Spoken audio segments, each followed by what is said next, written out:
Molly, congratulations. Can you take us through how you got to Texas, what the decision was like to come here, and how Mike convinced you to come to Austin? I was actually on a walk with my dad when I got a call from an Oregon number, and I was like, "Who's this?" So I didn't answer it, and my dad was like, "That might be Coach White."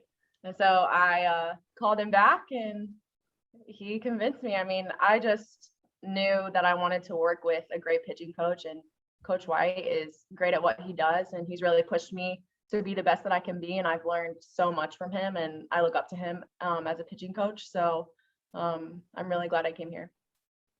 In that seventh inning, it gets a little sticky for y'all, but how did you kind of stay composed and get that strikeout and those two ground outs? I feel like I lean on my teammates a lot. I knew that every single person out there had my back, and I just try to breathe through it. God's got us, and I'm a strong believer in that. And yeah, I trust my defense. They played amazing today, and I couldn't ask for anyone else out there. Kirk, go ahead.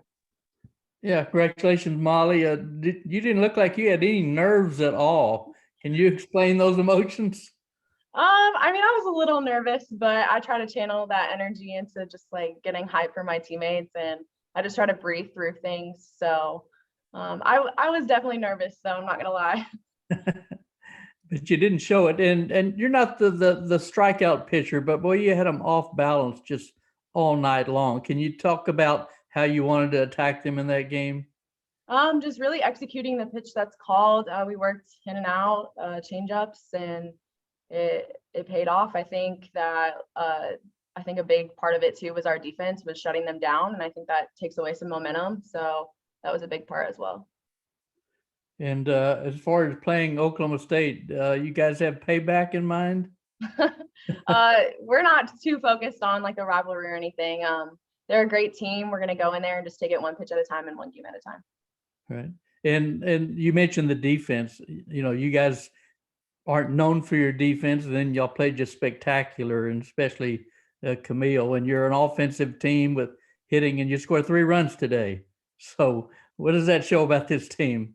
I think we're just resilient no matter what. We have each other's backs, whether that's on defense, on offense, and we had each other's backs today. And how tired are you? I'm tired. Thanks, Molly. Congratulations. Thank you. Thank you. Jonathan, go ahead.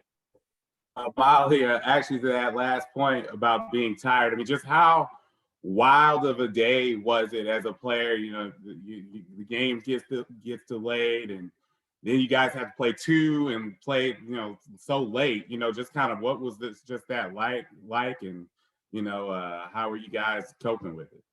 It was definitely a crazy day, but we just kept telling each other to stay ready, and I think we did a good job of that. There was a lot of sitting around, but we just hung out with each other. It was actually a fun day getting to spend some extra time like laying around with my teammates. But yeah, we definitely stayed ready, and I think keeping each other checked in, we were able to do that. Got one last one, Danny, go ahead.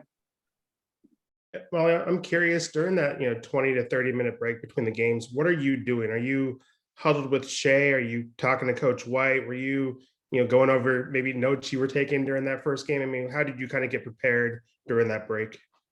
I got some food because I was kind of hungry, and then I went back into the bullpen and just threw a few pitches just to kind of feel good. I was already warm from that first game, but I just kind of like refocused, regrouped. We regrouped as a team right before that. So yeah. Thanks, Molly.